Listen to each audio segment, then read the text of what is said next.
Жаңы жылды жаңы ресторанда тосу керек.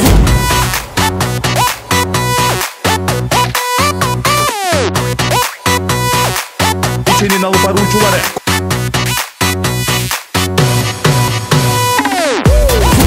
30-31 декабрь, 1 январда. Бул сыйкырдуу кечте майрамдык дасторкон. Бийчилер тобу жана шоу программадагы оюн зооктор жана баалуу зелектер менен коштолот.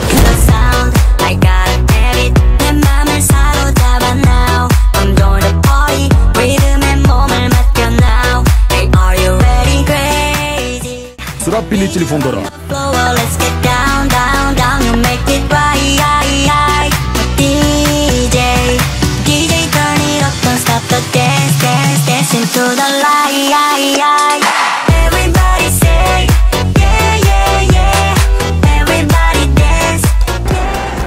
Мекендештер, ошол Водопад ресторан менен сиздерди тааныштырып коеюн.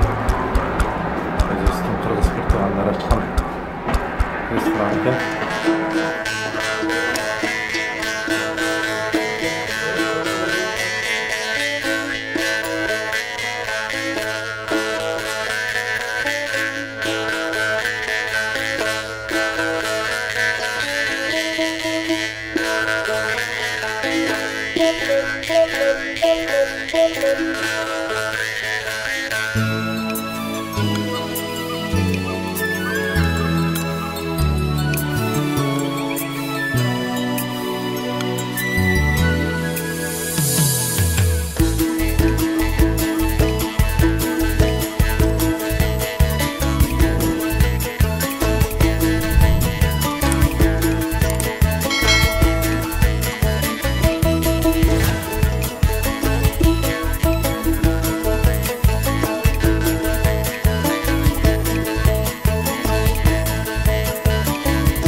Assalamu alaikum, Akkal аталар, Адалечек апалар, балбан билек байгелер, ай чырайлуу, күн чырайлуу карындаштар, тоо жүрөктүү, жоо жүрөктүү энелер.